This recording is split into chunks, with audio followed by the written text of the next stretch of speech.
Selamat datang kembali di Horror Zone. Kalau kamu baru pertama kali mampir, jangan lupa untuk klik tombol subscribe dan nyalakan notifikasinya, supaya kamu gak ketinggalan video seru dari kami. Hari ini kita bakal bahas sesuatu yang seru banget, jadi pastikan kamu tetap nonton sampai habis, ya. Tapi sebelum kita mulai, pastikan kamu siap dengan cemilan dan kopi, karena ini bakal jadi pengalaman yang gak terlupakan. Apakah Anda sudah siap?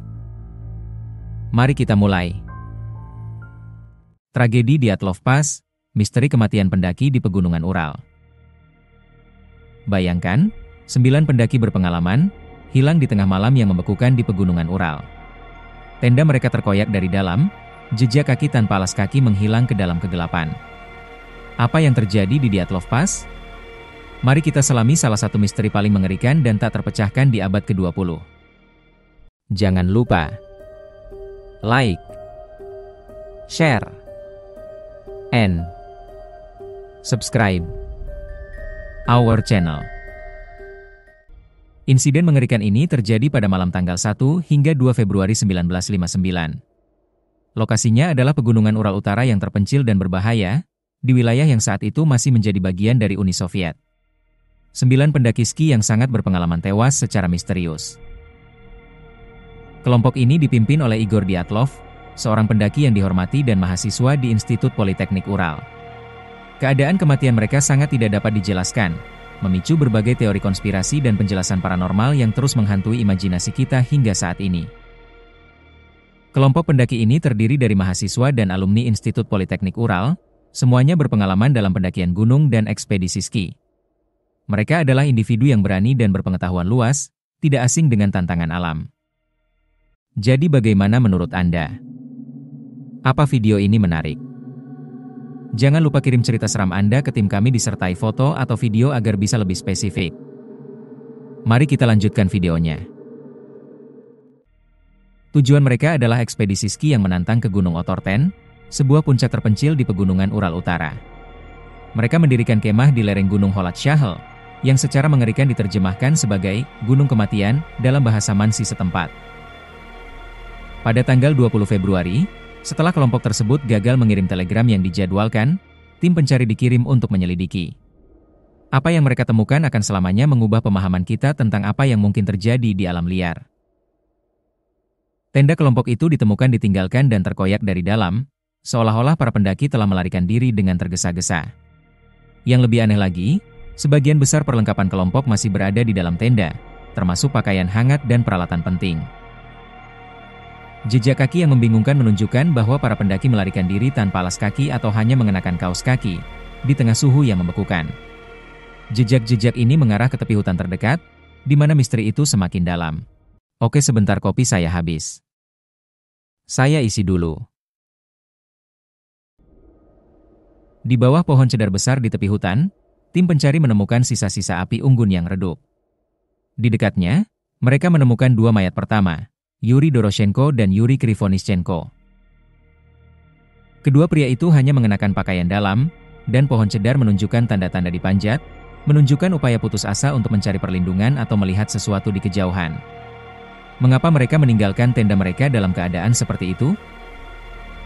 Di antara pohon dan tenda yang ditinggalkan, tim pencari menemukan 3 mayat lagi, Igor Dyatlov, Zinaida Kolmogorova, dan Rustem Slobodin.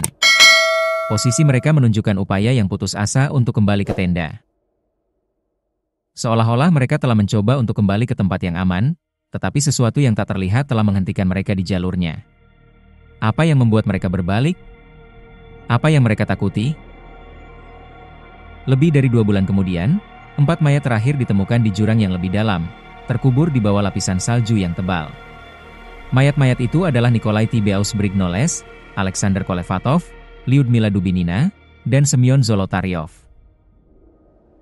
Mereka mengenakan pakaian yang lebih baik daripada yang pertama ditemukan, beberapa diambil dari yang sudah meninggal, menunjukkan upaya untuk bertahan hidup dalam kondisi yang keras. Namun, cedera yang mereka alami akan mengungkapkan tingkat kengerian yang baru. Cedera yang dialami oleh para pendaki ini sangat aneh dan tidak dapat dijelaskan, menambah lapisan misteri yang mengerikan pada tragedi tersebut. Tibeaus-Brignoles mengalami kerusakan tengkorak yang parah, seolah-olah terkena kekuatan yang luar biasa.